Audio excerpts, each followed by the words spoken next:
Ah oui, non mais si tu veux, on estime qu'en 2050, l'être humain moyen sera plus capable de procréer sans assistance médicale. Ah ouais. Si tu regardes la dégradation de la qualité du sperme, ça continue sur la même dynamique. Ouais. Vu le chemin qu'on prend, on ne pourra plus servir du numérique tel qu'on fait dans 10-15 ans, parce qu'on n'aura plus les matières premières suffisantes pour produire les matières, nos smartphones, etc., etc. Et donc le but, c'est d'encourager tout le monde à la sobriété numérique et surtout de faire changer le secteur, puisque là, le secteur, il est dans une espèce de logique d'incitation à la consommation complètement délirante. Moi, c'est marrant, depuis tout à l'heure, je vous écoute et vous, il y a un impact, en fait, c'est le fondement de vos projets. Nous, ce n'était pas le cas. Initialement, nous, l'idée, c'est d'aller démocratiser un usage sur un marché énorme. Comment est-ce que demain, tout le monde va pouvoir penser à louer juste 5 chaises ou 10 chaises, une crêpière pour un événement chez lui, livré en 2 heures. On a un réel enjeu à aller éviter l'achat de produits neufs en Chine.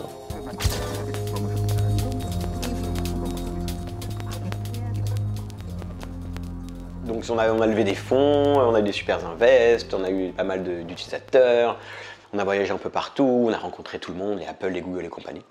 Mais au final, walou quoi, on a fermé la boîte il y a 2 ans. Ça, c'est notre aventure qui a duré 7 ans, qui était la plus enrichissante, je dirais, parce qu'on a appris plein de trucs. Et bon, bref, on s'est lancé sur un business beaucoup plus concret aujourd'hui, qui est de la location de matériel événementiel. Et c'est cool, en fait, ça démarre bien, parce que c'est pour ça que le premier sujet me plaît bien. C'est un marché à l'ancienne tenu par des gros, qui font un business colossal en n'ayant absolument pas innové depuis 15 ans. Voilà, la route est longue encore. Donc on vient de lever de l'argent, on a levé 1,3 million. Bref, voilà, et à côté de ça, je suis papa de 3 enfants. Et vous? Moi, à la base, je viens de la fonction publique. Donc j'étais directrice d'hôpital. Donc je passais, c'est un concours, en fait, c'est une prépa ENA, un concours de la haute fonction publique. Et donc j'ai eu un parcours, normalement c'est assez standardisé, tu vois, tu commences directeur adjoint, puis tu es chef d'établissement, petit établissement, DG de CHU, etc. Et en fait, moi, je suis tout de suite sortie de la carrière, entre guillemets. J'ai fait de la représentation au niveau national pour les directeurs. Donc, en gros, j'avais négocié les lois pour l'hôpital public. Et en gros, je représentais un petit peu le MEDEF de l'hôpital, quoi, si on veut. Okay. Et après, j'ai été directrice à l'Agence nationale de sécurité du médicament. Donc là, j'avais plutôt la partie avant la mise sur le marché des produits de santé, donc dispositif médical, médicaments. Et j'ai structuré tout ce qui est accompagnement de l'innovation. Donc j'ai notamment créé un guichet innovation pour les startups, biotech, medtech. Et là, je me suis rendu compte que en fait, je correspondais pas trop aux standards du haut fonctionnaire finalement. Et quand je voyais les directeurs d'administration centrale, ça me faisait pas spécialement envie. Et notamment parce que en fait, c'est quand même super ingrat. C'est quand même des gens qui passent leur vie à essayer de régler des problèmes. Essayer de régler des problèmes et à qui on fait des procès en permanence, qui est quand même un vrai sujet de recrutement derrière. Donc c'est vrai que j'ai décidé de partir pour monter une boîte. Et du coup, je commençais à travailler. En fait, je voulais travailler sur la santé de la femme, notamment parce que y a plein de thématiques qui sont sous-étudiées, pour lesquelles il n'y en a pas beaucoup de solutions. Et ensuite, j'ai recentré sur la partie fertilité, donc procréation médicalement assistée. On a plusieurs outils qui permettent de suivre le parcours de procréation médicalement assistée, donc ce sont des outils numériques. On a une partie vraiment un logiciel médical, en mode tu automatises le process pour faire gagner du temps au médecin, c'est ça le principe, sur plusieurs volets. Et une partie deep tech où en fait on crée des algorithmes qui vont aider à améliorer les taux de grossesse associés au parcours de PMA. Okay. Et comme en fait en France la première tentative elle échoue à 70%, ce qui est quand même énorme. Souvent les gens pensent tu vois, si j'arrive pas à avoir des enfants je ferai une FIV, en pratique ça échoue beaucoup quoi. C'est pas du tout la solution miracle, au contraire. Oui. Et pardon, c'est hyper intéressant, 70% c'est classique en Europe ou en France on est... En fait, le problème c'est que tout le monde ne mesure pas les mêmes données de sortie, tu vois. C'est-à-dire que par exemple en Espagne, ils vont plus volontiers te présenter les taux de grossesse alors que nous on regarde les naissances vivantes. Alors quand on sait qu'il y a plus de fausses couches dans un process de FIV, forcément ça fausse les données. Voilà. Mais globalement, on n'est pas les meilleurs élèves du monde, quoi. coup, on recrute des data scientists, des commerciaux, des réglementaires, parce qu'évidemment, le parcours réglementaire est ultra complexe et cher. Ouais. Moi, j'en entends pas beaucoup parler aujourd'hui de problèmes de procréation, c'est dingue. Mais justement, toi, tu dois savoir, mais est-ce que vraiment il y a des problèmes de procréation, c'est avéré ou pas? Ah oui, non, mais si tu veux, on estime qu'en 2050, l'être humain moyen sera plus capable de procréer sans assistance médicale. Ah ouais. Si tu regardes la dégradation de la qualité du sperme, ça continue sur la même dynamique. Ouais. Donc en fait, on n'en parle justement pas du tout. Alors que c'est une menace qui est, pour la survie de l'espèce, c'est une menace qui est équivalente au réchauffement climatique, tu vois, en termes de menace de disparition, c'est majeur. Mais en fait, on en parle finalement assez peu. Et pas du tout. Pour plein de raisons idéologiques.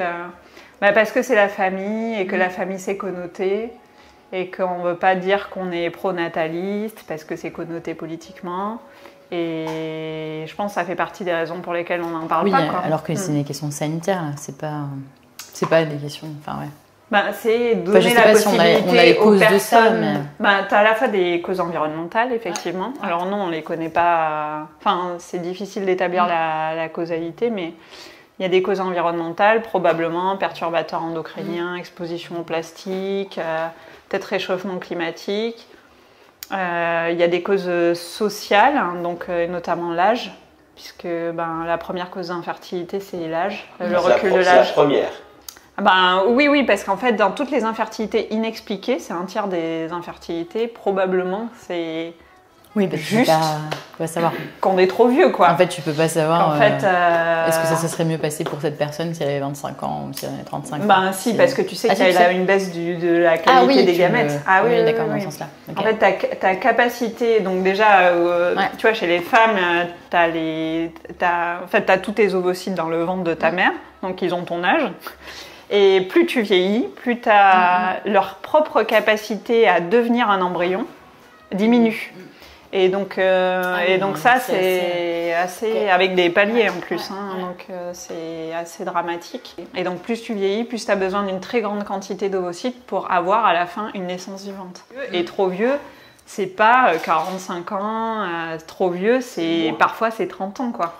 Et personne n'a cette notion-là. Et en fait, c'est vrai que c'est difficile à porter comme message parce que évidemment, ça crée un stress.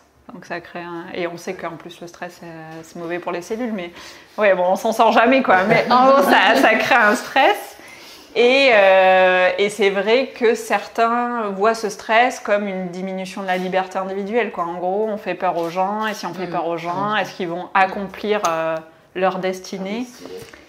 Mais on ne sait pas qu'une fécondation in vitro à 42 ans, tu vois, c'est 2-3% de chance de réussite. Ça, on ne sait pas, tu vois. Personne ne te dit... 2-3%. Ah oui. C'est pour ça qu'à un moment, c'est pour ça qu'on arrête, en fait. C'est pour ça qu'il y a un âge limite. C'est parce qu'en fait, il y a un moment où tu n'as pas plus de chance avec des procédures artificielles que naturellement, quoi. Donc autant pas t'exposer à des traitements, en fait.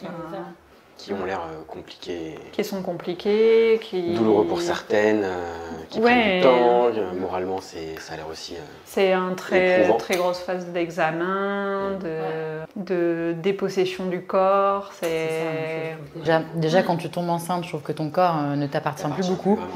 Mais alors là, je ne veux pas penser à ce que ça doit être. Oui, puis là, tu es vu en mode production, tu vois. Il y a un moment, on te dit, quoi. Bon, là, c'est quand même pas terrible ce que vous avez produit, madame. C'est un peu vache allaitante, quoi. Et tu as l'échec, un peu, tu sais, une forme d'échec millénaire, quoi, sur tes épaules. C'est en mode, attends, tout le monde y arrive depuis la nuit des temps. Et moi, non. Genre, c'est vraiment facile. C'est vraiment... C'est genre à la portée de tout le monde, visiblement. Oui, c'est ça. Ouais. C'est exactement ça. C'est le deuil du naturel. C'est hyper fort, en fait, comme sentiment, parce que c'est ton incapacité, enfin, ça te projette une forme d'incapacité à être un être humain normal, quoi. C'est aussi le seul truc que tu ne maîtrises pas, du tout. Tu es dans une société où tu maîtrises quand même énormément de choses, tout est contrôlé, tout est vérifié, tout est machin, et ça, tu ne le maîtrises pas, en fait, le fait de tomber enceinte ou pas. On n'a pas l'habitude de ça, on est quand même dans la société de la puissance, de la toute-puissance, de dès que tu veux. En fait, on a plus l'habitude de ça face à la maladie, je pense. C'est-à-dire que tu sais que... aujourd'hui, sauf les personnes qui se font, je sais pas, faire des check-up permanents parce qu'ils sont semi-hypocondriaques. Sinon, tu as quand même cette exposition à la maladie qui fait que la maladie peut arriver. On sait pas laquelle, tu vois, il y a quand même ça, quoi. Mais c'est le seul moment vraiment où tu perds le contrôle, effectivement, et tu as l'impression que tu vas être exposé plus tard. Ouais. Tu vois, c'est un peu un... Ouais, complètement. Moi, la raison pour laquelle j'ai entrepris, c'est pour avoir un projet environnemental et sociétal. Enfin, c'était la condition sine qua non, sinon je me lançais pas. Parce que moi, j'ai fait une école de commerce. Tu me parles du parcours un peu classique, mais oui, moi j'étais en école de commerce, j'ai bossé dans l'agroalimentaire, le grand groupe, etc. Et en fait, ça me suffisait pas parce que par rapport à l'urgence climatique et l'urgence sociale, je trouvais que je mettais beaucoup d'énergie pour vendre des M&M's, quoi. Concrètement, à l'époque, c'est ce que je faisais. En marketing, mais bon, ça revient au même.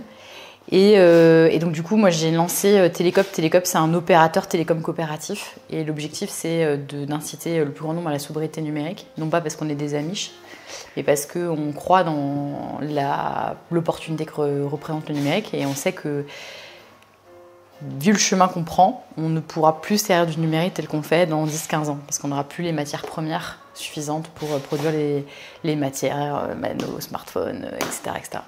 Et donc le but, c'est d'encourager tout le monde à la sobriété numérique et surtout de faire changer le secteur, puisque là, le secteur, il est dans une espèce de logique d'incitation à la consommation complètement délirante, avec cette impression que le tout illimité, c'est possible. Enfin voilà, c'est quand même le secteur des télécoms qui propose des forfaits à 300 gigas par mois et tu sais pas ce que t'en fais. Enfin, voilà, donc nous, on se bat contre ça en disant, on propose des forfaits mobiles qui facturent à la consommation de données mobiles réelles. Donc pour redire en fait, ce qui est hyper chouette, le numérique c'est super chouette, mais on peut le consommer aussi d'une autre manière pour continuer à s'en servir.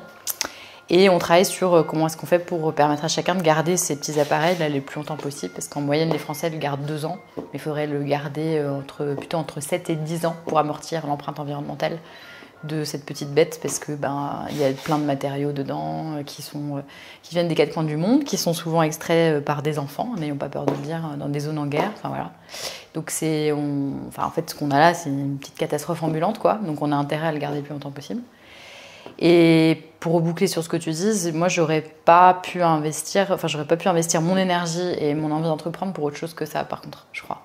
Parce que de toute façon, ma vision de la vie, c'est oui, je veux gagner ma vie correctement, mais je veux pas vivre pour travailler, quoi. Et je veux pas vivre pour gagner ma vie, quoi. Je voulais que ma vie pro serve à quelque chose qui ait une utilité environnementale et sociétale. Moi, il se trouve que c'est le projet de Télécope, ça aurait pu être autre chose. Je ne suis pas née dans le monde des télécoms et je ne suis pas née dans le monde numérique. Je me suis dit que là, il y avait un tel boulevard d'abus qu'il fallait un acteur qui arrive et qui représente autre chose. Mais je trouve que, en fait, l'entrepreneur, moi j'ai l'impression en tout cas, il a une responsabilité dans l'imaginaire qui est de plus en plus fort là-dessus. Parce que, en fait... Parce que j'ai l'impression qu'on admire de plus en plus des entrepreneurs, des gens qui prennent des risques, qui se lèvent le matin en sachant pas à quoi ça va ressembler sa journée, que ça donne envie quelque part. C'est un discours aussi qui donne envie, etc. Mais là, j'ai l'impression que toute cette énergie-là, toute cette envie, la mettre au service de ce type de projet-là, le mien, mais pas que le mien, il y en a plein d'autres qui se montent qui sont fantastiques. Moi, ça me portait et si je me disais, là, si on peut en inspirer des milliers d'autres, c'est trop bien parce qu'on a besoin de ça en fait. On a besoin que le maximum se retourne vers ces questions-là. Mais par contre, je pense que pour des entrepreneurs comme nous, c'est très compliqué de lever des fonds. Tu vois, ce que tu disais, etc. Parce que nous, on est sur une logique de lucrativité limitée en tant que coopérative. Donc, l'objectif, c'est on est rentable, c'est pas la question, on cherche la rentabilité, comme tout le monde. Sauf qu'on est dans une logique de démocratie économique. Donc chacun vote sur le principe d'une personne égale à une voix. Et ça, les fonds d'investissement, vous en doutez, attends, c'est quoi ce truc ? Et des fonds aujourd'hui qui se développent sur la partie impact. Ouais. Mais est-ce que c'est de l'esbrouf ? Est-ce que tu as dû les rencontrer, j'imagine ? Ouais, oui. Alors c'est pas de l'esbrouf, il y a des super trucs qui se montent, mais c'est encore dans une logique un peu intermédiaire, tu vois, où eux ils vont plutôt investir dans des SA, SAS, qui ont finalement une logique de gouvernance où ils peuvent peser tout leur poids, tu vois, s'ils possèdent 10% d'épargne, 15% d'épargne, voilà. Nous on est, si tu investis 100 000 balles, t'as droit à une voix. Donc c'est sûr que c'est, tu vois, c'est pas encore assez sexy et pour autant, en fait, c'est des modèles d'intérêt général en fait, où on vise autre chose que juste l'intérêt de nos actionnaires, on vise l'intérêt du plus grand nombre. Alors on lève de l'argent, etc., mais auprès de citoyens du coup. Tu vois, c'est des citoyens qui financent. Mais c'est une super façon aussi de se financer aujourd'hui. Le financement participatif s'est vachement développé. Ouais. Et pour des projets à impact et qui ont du sens comme le tien, je ne me rends pas compte de la... Est-ce qu'on a des exemples de projets aujourd'hui qui ont réussi à lever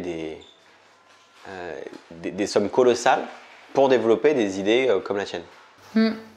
Alors, tu vois, pour vous donner une ordre d'idée, parce que tu parlais par exemple d'1 million, etc. Nous, on fait 1 million de chiffre d'affaires là, cette année. C'est notre 2e année d'existence. Donc en 2 ans, on a fait 2 millions de chiffre d'affaires. Mais on a levé 300 000 euros. 350. Faire ça jusqu'à présent. Et quand on dit ça, tu vois, quand on dit ça au fonds d'investissement, on nous dit ouais, c'est vachement bien et tout. Mais comment ça marche votre gouvernance? Et on nous dit c'est marrant, c'est la gouvernance, le sujet. Donc c'est rigolo parce que tu vois, notre pérennité économique, je pense que ça va aller, les consolider, on ne devrait pas s'en faire pour les prochaines années, ça devrait aller. Mais pour autant, ça colle quand même pas. Autour de moi, je vois 5, 6, 7 personnes déjà qui abandonneraient leur opérateur classique pour aller vers une solution comme la tienne. Comment tu fais pour que demain, il y ait 1 million de Français qui soient chez toi? Finalement, il faut faire de la sobriété un truc sexy, quoi. En disant, en fait, oui, c'est vraiment bien parce que ça va me permettre de reprendre du temps pour moi, je vais mettre mon téléphone de côté, enfin, tu vois, il y a tous ces règlements santé, bien-être, etc., qui sont quand même vachement importants. Au-delà de l'aspect environnemental, parce que l'environnement, des fois, c'est très loin de toi. Tu vois, donc, si tu rentres par la santé, c'est quand même plus... Tu penses que tu te représentes mieux ce qui va t'arriver. Donc, voilà. Mais effectivement, oui, je pense que c'est une marque forte. Et puis après, c'est le fait de faire connaître le fait qu'on ait une alternative, tu vois, qui existe. Parce que en face de nous, tu vois, la première question, ça me parlait bien. Comment est-ce que tu combats des mastodontes sur ton marché? Nous, en face, on a les 4 gros opérateurs historiques qui ont racheté d'ailleurs tous les autres petits. Donc globalement, c'est eux. Et puis après, il y a 2-3 petits qui se battent en duel, mais enfin, il n'y en a pas grand-chose. Et donc comment est-ce que tu arrives à exister par rapport à ces 4-là, quoi? Et ce que j'aimerais beaucoup, c'est qu'on voit, tu vois, des changements chez les opérateurs télécoms historiques. Donc, par exemple, une grande victoire, ce serait que Orange arrête de faire des forfaits mobiles subventionnés en te poussant un téléphone neuf, tu vois, tous les 24 mois, quoi. Ça serait super.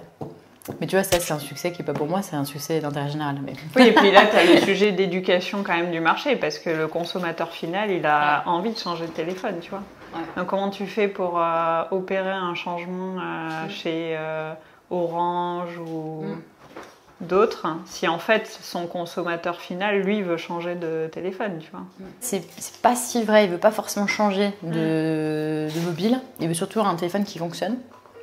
Et quand je dis comme ça, qui fonctionne de manière un peu béate, mais parce que c'est un produit qui est très concerné par l'obsolescence, tu vois, matériel ou logiciel. Moi, je voulais le garder, je ne peux pas, tu vois. Ouais, c'est ça. La caméra avant marche plus, l'écran commence à me lâcher. Il a 5 ans et demi. Ouais. Bon, je vais devoir changer. Bah ouais, c'est ça. Bon, en l'occurrence, parce que j'ai des soucis dessus, mais tu vois. Oui, des fois, c'est pas qu'on veut changer, c'est qu'on doit. Mais c'est ça. C'est pour ça que je dis, le conso, il veut un truc qui fonctionne, quoi. Et tu travailles aussi le côté recyclage en partenariat avec des gens qui travaillent sur le recyclage, parce que tu parlais d'accès, tu vois, tu dis ok, on peut pas changer trop régulièrement de téléphone parce qu'en fait, il y a un sujet d'accès aux minerais, en fait, notamment. Et c'est vrai qu'en effet, ça fait partie des gros sujets du risque environnemental et du risque d'effondrement global, c'est l'accès aux minerais. Mais en partie, ça peut être réglé, mais je sais que c'est beaucoup plus complexe que ça, par le recyclage. Donc ça peut être un... Je pense que nous, ce qu'on a plus dans nos mains, c'est la prolongation de la durée de vie. Et en fait, là, il y a beaucoup de choses qui peuvent être faites qui n'existent pas du tout, en fait. Tu vois, parce que il y a plein de façons, en fait, d'aider chacun, tu vois, à lutter contre l'obsolescence logicielle. Il y a plein de choses à faire, en fait, pour rendre ça possible. Et ça, c'est pas du tout développé parce que c'est dans l'intérêt de personne, en fait. C'est pas dans l'intérêt des fabricants, c'est pas dans l'intérêt des opérateurs historiques, parce qu'ils ont basé leur modèle économique sur la vente. Donc, du coup, on va déjà se positionner là-dessus. Parce que sur les questions recyclage, là, il faut y aller, faut être très costaud en termes industriels. J'imagine que d'un point de vue techno, vous reposez sur des... Enfin, vous êtes un MVNO, c'est comme ça Ouais, qu'on dit. ouais, c'est ça. Un opérateur mobile virtuel et on repose sur le réseau d'Orange. Réseau d'Orange, ok. Ouais, pour avoir la meilleure couverture. Et le fait de bosser avec eux, est-ce que tu vois que ça les sensibilise à votre approche, et donc à cette approche globale? Tu parles avec des responsables innovation de chez eux, ou RSE, ou je ne sais quoi, mais est-ce qu'il y a des sujets qui se lancent? Ouais, des discussions, pas mal. des réflexions, allez, au moins. Ouais, pas mal. Et puis Orange, en plus, c'est l'opérateur, c'est l'ancien opérateur public, quoi. Donc tu as quand même encore un vivier de personnes qui croient dans l'intérêt général de leur entreprise, malgré le virage, quoi. Donc c'est quand même des gens qui sont assez impliqués sur ces questions. Et qui ont envie d'être impliqués sur ces questions aussi. Donc ouais, on a des conversations hyper intéressantes.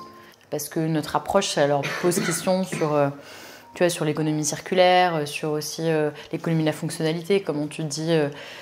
pourquoi tu te dis que tu as besoin d'acheter un téléphone ou est-ce qu'il ne faut pas le mettre en commun avec d'autres dans le sens, tu as des problèmes de pièces, en fait tu peux le trouver chez Bidule parce que Bidule elle a le même téléphone que toi. Enfin bref, tu as cette notion de mise en commun. Et ça, nous on travaille aussi beaucoup là-dessus en tant que coopérative parce que c'est l'enjeu, quoi. La coopérative, le principe c'est la mise en commun. Et tu as commencé comme coopérative ou c'est quelque chose qui est venu au fil du temps On a commencé en coopérative directement. Ok. Ouais. Ouais, donc tu avais une conviction forte dès le départ sur le modèle. Parce que on a vu plein de structures, tu vois, se monter, avoir des super ambitions, des super envies. Tu vois, Back Market, c'est un exemple. Et moi, le projet, je l'ai suivi depuis ses débuts. C'est génial comme idée de dire, on va faire du reconditionné, on va le rendre le plus accessible possible, etc. Mais en fait, là, la réalité, c'est qu'il y a quand même des fonds d'investissement assez costauds qui sont rentrés dans leur gouvernance. Et là, maintenant, ils sont obligés, j'imagine, tu vois, je me mets à leur place, mais concrètement, c'est ça qui doit se passer à ce moment-là, de se dire, non, on rentabilise, quoi. Donc, tu vois, il y a eu plein d'histoires maintenant avec des associations de consommateurs, parce qu'il y avait des trucs trompeurs, ils essaient de choper des... Et du coup, t'es poussé aussi dans ces retranchements-là aussi, quoi, quand tu tombes... Donc, bon...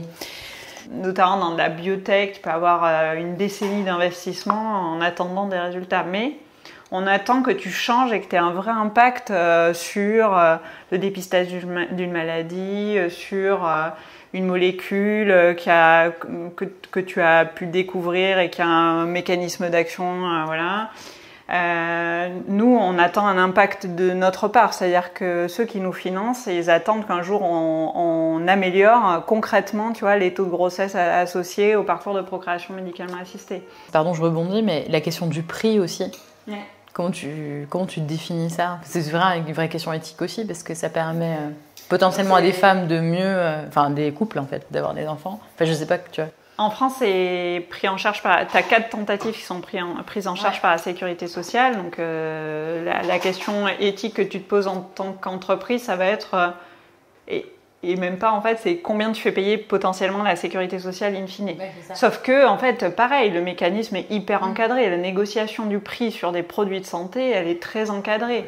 Donc, tu as un organisme qui est issu du ministère de la Santé aujourd'hui qui va négocier les prix, en fait, avec l'industriel. Enfin, tout ça, c'est fondé sur un avis d'une autre autorité qui est indépendante, qui va dire quel bénéfice apporte ta solution, etc.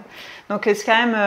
le produit de santé en France est extrêmement encadré. Moi, j'ai été dans une autorité réglementaire, donc j'ai vu aussi. Il y a un sujet de prise de conscience que c'est un vrai problème d'exposer, en fait, la patiente à des tentatives répétées alors qu'elle n'a pas toutes les chances de son côté. Et donc, il faut une rationalisation du process.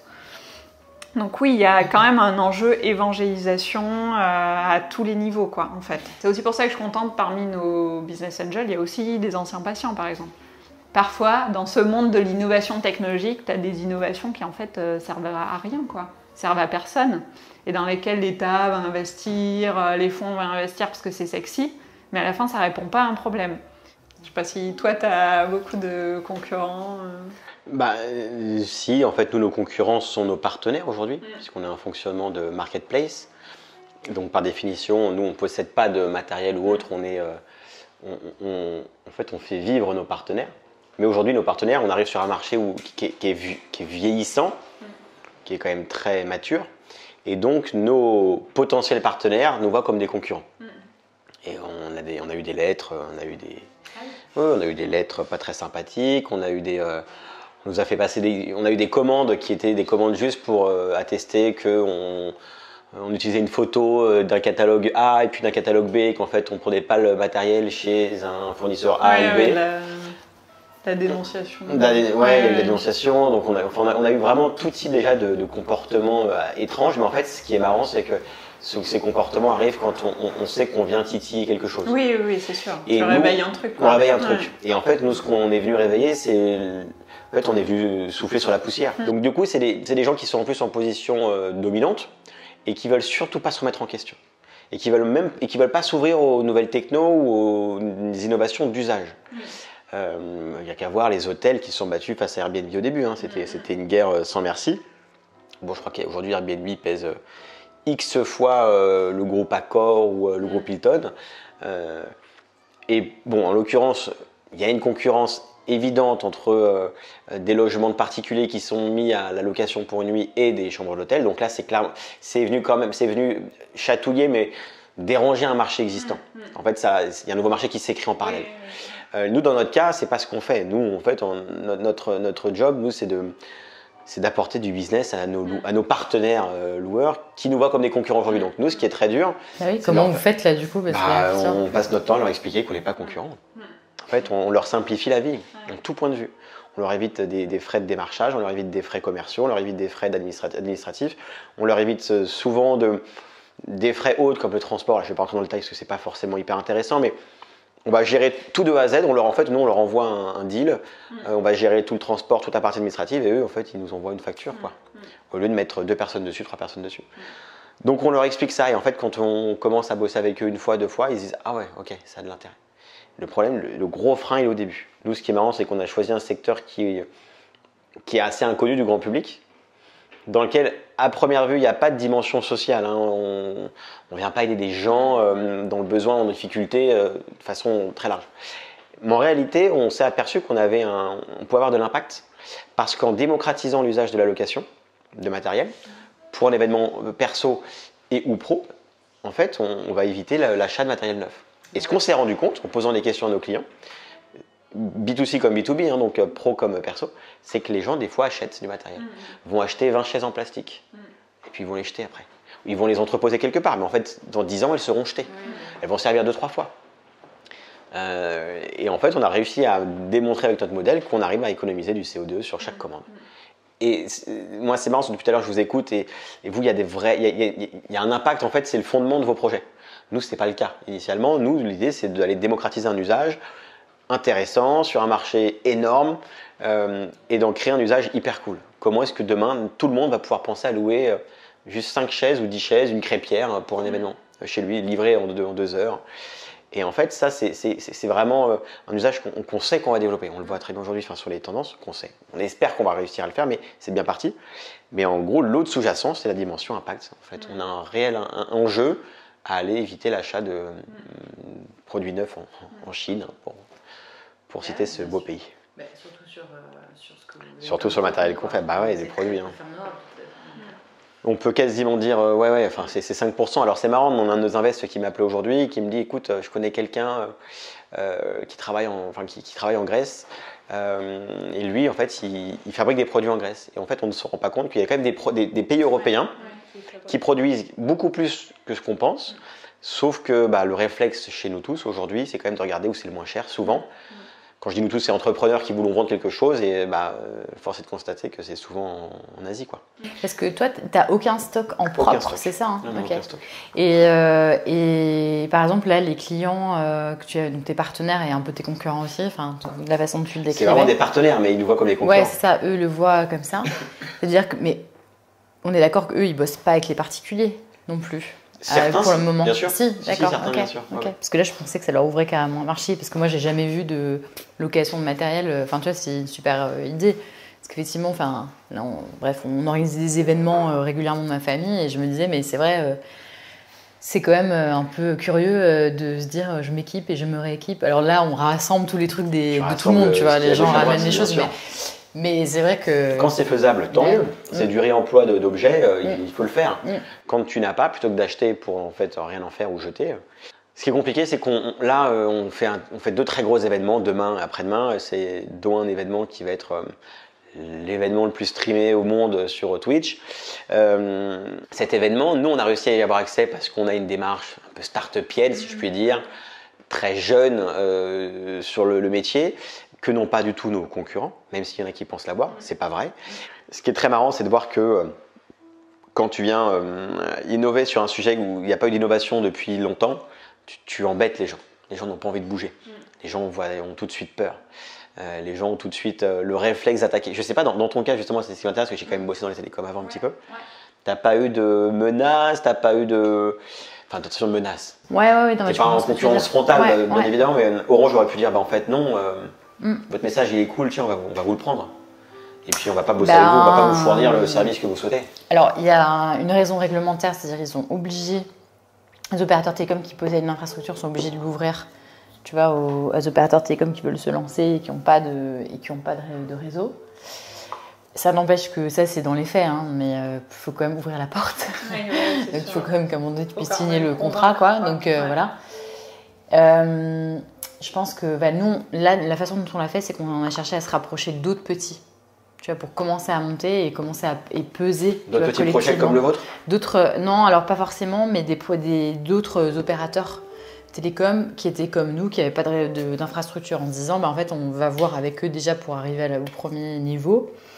Parce que, effectivement, sinon, les barrières à l'entrée, même si d'un point de vue réglementaire, normalement, pas de problème. Bon, on sait tous que le réglementaire ne veut pas dire que ça va être facile. Donc, voilà, donc, du coup, on est passé par là. Donc, tu vois, on est passé par un autre opérateur en disant, tiens, on commence avec eux et après on voit. Mais je pense que mais là où tu as raison, c'est que clairement, ils pourraient nous piquer l'idée, y aller, etc. Mais je pense qu'on serait assez contents. Tu vois, on serait assez content qu'ils s'en emparent parce qu'évidemment on a monté cette boîte pour que les choses évoluent, tu vois, pour montrer que c'était possible de faire les choses différemment et pour que les choses évoluent de manière plus générale. Donc j'avoue qu'on serait même assez content. On le serait peut-être un peu piqué au vif parce que ça fait toujours un peu emmerdant de se faire piquer son idée. Après, pour parler mais en vrai, tu vois. Eux, ils aiment bien bosser avec des startups. Je trouve qu'il y a un gros enjeu à ça aussi, c'est-à-dire que comme pour favoriser l'innovation, pour favoriser en fait le fait d'arriver avec de nouvelles idées, que ce soit pour la transition écologique, que ce soit pour... Enfin voilà, tout ça. Maintenant, je trouve que les marchés sont tellement concentrés, mine de rien. Enfin, tu vois, ok, on n'a jamais autant entrepris. Ça, j'ai l'impression, je me fais peut-être une idée, mais je pense qu'on n'a jamais autant entrepris. Et en même temps, le monde économique n'a jamais été aussi concentré. Les boîtes en face n'ont jamais été aussi grosses, les enjeux économiques n'ont jamais été aussi colossaux. Enfin, en fait, c'est hallucinant. Donc en fait, oui, on est nombreux à entreprendre, mais je ne sais pas si les taux de succès sont... Toi, sur le plan de la santé, j'imagine, c'est quand même un sujet qui est très regardé. On touche au sujet principal qui nous concerne tous, la santé. Tu n'as pas des rapprochements possibles avec des branches étatiques? Je ne sais pas. Hein.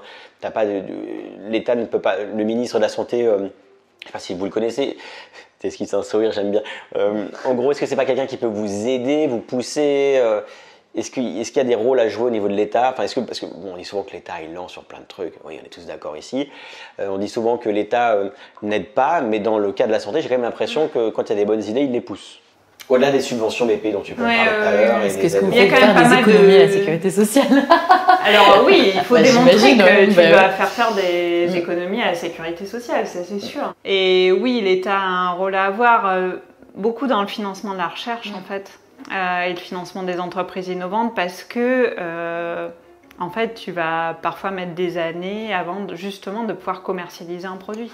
Et donc pendant ce temps-là de développement, il faut bien que quelqu'un te finance. Il y a de la connaissance, mais derrière il faut le transformer en action publique et c'est là que parfois il n'y a personne en fait. Donc je trouve que l'axe dont tu parles d'urgence pour la survie de l'espèce humaine, il est fort. Et on ne l'entend jamais lié à la PMA, jamais. Oui. Et facile à dire, mais on dit souvent qu'un bon storytelling n'est pas suffisant, mais parfois, quand on appuie là où on sait que ça titille les gens, ça peut être très très efficace. Je sais pas, c'est assez complexe, et c'est aussi le sujet que j'évoquais au tout départ. Entre nous, c'était la question de la connotation de la natalité, en fait. Et même dans les rapports officiels, tu peux lire attention, on ne veut pas faire de politique nataliste, parce qu'en fait, ça, c'est mal vu. Tu as le côté, quand même, ça nous rappelle les pires temps de notre histoire. Mais attends, en fait, on parle de gens qui voudraient avoir un enfant et qui n'y parviennent pas. C'est quand même pas du tout le même contexte, quoi. Historique, social, etc. Et moi, je porte aussi un truc fort, c'est que, tu vois, la libération de la femme, c'est lui permettre d'accéder à la carrière qu'elle veut. Mais pour accéder à la carrière qu'elle veut, c'est aussi qu'elle puisse se dire, si je veux avoir un enfant, je pourrais le faire. Parce qu'elle va s'empêcher de faire des choses si elle n'y arrive pas, si elle a peur de ne pas y arriver, etc. Donc c'est pour ça que c'est un problème aussi social. Donner le choix, c'est pas seulement donner le choix de ne pas en avoir, c'est aussi donner le choix d'en avoir des enfants. Quand on veut, quand on peut, et permettre aussi les solutions de garde, etc. Voilà, c'est aussi parce que c'est connoté politiquement, moi je crois beaucoup à ce problème-là, que ça, c'est pas fort en fait, comme sujet social et politique. Donc il faudrait que... C'est ton job maintenant. Donc c'est juste qu'on n'en parle pas assez, mais peut-être qu'il faut quelqu'un qui porte le truc. Je trouve que c'est ça la difficulté aussi de ce qu'on demande de plus en plus aux entrepreneurs, tu vois, parce que... Oui, c'est d'être multicasquette. C'est ça, parce que moi je le vois très bien sur mes questions, tu vois, la sobriété numérique, tout le monde s'en cogne, parce que tu vois, on a l'impression d'être dans l'ultra connecté, donc c'est génial, ça va changer notre vie, c'est trop bien, je vais avoir 25 mondes connectés partout, et ça, trop bien. Cette impression que tu vas vivre plus heureux parce que tu seras plus connecté. Enfin, tu vois, c'est l'idée qu'on s'en fait. Et en plus, là, pour le coup, les politiques publiques, elles poussent à fond dans ce sens-là, quoi. Parce qu'elles le voient comme un ressort de croissance, tu vois, une façon de continuer à se développer. Donc, c'est poussé dans tous les sens. Sauf qu'en fait, tu vois, encore une fois, quand je disais tout à l'heure, c'est qu'à un moment donné, on vit dans un monde qui a des ressources limitées et on en a de moins en moins. Et donc, potentiellement, on n'en aura plus assez pour faire ce qu'on a besoin de faire. Mais ce qui est nécessaire, en fait, c'est ça le truc. Tu vois, je me dis, en fait, c'est tellement utile tout ce qu'on a développé justement dans le numérique, mais pas que. Enfin, tu vois, là, je faisais le lien avec ce que tu disais. C'est tellement utile tout ce qu'on a développé, et on va peut-être arriver à s'en couper, ou en tout cas à faire que le plus grand nombre ne puisse pas en bénéficier. Et pour moi, ça, c'est une politique publique. Tu vois, c'est un truc normalement qui doit être porté par l'État, que de se dire. Bah oui, ok, on reconnaît les opportunités, on lutte contre la fracture numérique, etc., pour que tout le monde ait accès au moins correctement au numérique, parce qu'il est partout dans nos vies, mais qu'on s'assure qu'on va pouvoir continuer à en bénéficier. Et c'est ça que je trouve qui est des fois lourd pour les entrepreneurs. C'est qu'en fait, quand tu es sur des projets comme ça, tu ne fais pas que vendre un truc, mais on te demande aussi de réfléchir à des façons de faire différemment, à aussi de dire des politiques publiques, à faire du plaidoyer, à aller faire machin. Des fois, je veux me dire, c'est abyssal, quoi. Ce qui est sûr, c'est que c'est sans fin. Mais en effet, la difficulté, c'est d'être à la fois stratégique, à la fois très opérationnel, à la fois faire tes formalités sur Infogreffe et en fait, ton compte n'est pas recensé parce qu'ils ont... Et à la fois être capable de proposer une politique publique. Moi, j'ai fait des propositions d'amendement et tout, être capable de faire ça. Et à la fois être capable de recruter des gens, parce qu'on n'a pas parlé de ressources humaines, mais tu vois, t'as aussi tout ça, ça ce process. Notamment quand tu es dans des univers très réglementés, tu dois être extrêmement processé, tout en étant souple, parce qu'on attend de toi que tu sois rapide, efficace, machin, t'es une start-up. Et puis, accessoirement, parfois, t'es tout seul, tu vois. Tu vas pas dire, attends, je vais déléguer à mon responsable avant. Non, en fait, j'en ai je vais pas recruter encore, lui. Qui pourrait faire ça? Moi, en fait. Donc, t'as ce sujet de rapidité, de souplesse, d'arriver à sortir la tête de ce que t'étais en train de faire, qui est ultra opérationnel. Et pour penser plus globalement, du fait juste que les gens t'écoutent, tu vois, parce que tu as aussi le sujet de... tu peux avoir une bonne stratégie, mais pas de public, hein, en fait. Donc tout ça, ça donne plein de qualités qui sont pas toujours dans la même personne, mais en effet, c'est pour ça qu'il y a beaucoup de gens qui échouent. C'est ça. Exactement. Toi, tu as l'impression d'avoir réussi ça? Non, pas du tout. Sur mes boîtes précédentes, à mon échelle, hein, c'était tout petit. Hein. J'ai été chroniqueur sur BFM Business en fait pendant. Et en fait, alors ça m'a fait mousser au début évidemment, hyper fier. Les parents étaient fiers, c'est cool. Mais en fait, ce que j'ai vu, voilà, c'est clair. Et puis moi, j'étais content de le faire. Mais en fait, je me suis aperçu que des gens ont changé leur vision sur moi en se disant pour vous dire, c'était des BA ou des responsables de club de BA me disaient maintenant que t'es une figure de la French Tech. En fait, non. En fait, non. Mais en fait, les gens ont changé de perception parce que dès qu'il y a un peu de regard qui est vers toi, et ça, du coup, j'en ai joué en fait beaucoup sur ma boîte d'avant et c'est comme ça qu'on a réussi à recruter, lever de l'argent, évidemment, avec des résultats derrière aussi. Mais clairement, j'ai vraiment joué le côté storytelling à fond. Et j'ai l'impression qu'il y a de la place du coup pour des bons storytellers, mais qui, attention, c'est pas du storytelling pour briller, c'est du storytelling pour mettre en avant leur cause. Et ça, c'est en fait, c'est ce qu'il y a de mieux, je trouve. Et toutes les deux, vous avez ça en commun, c'est ça qui est génial. On parle de santé.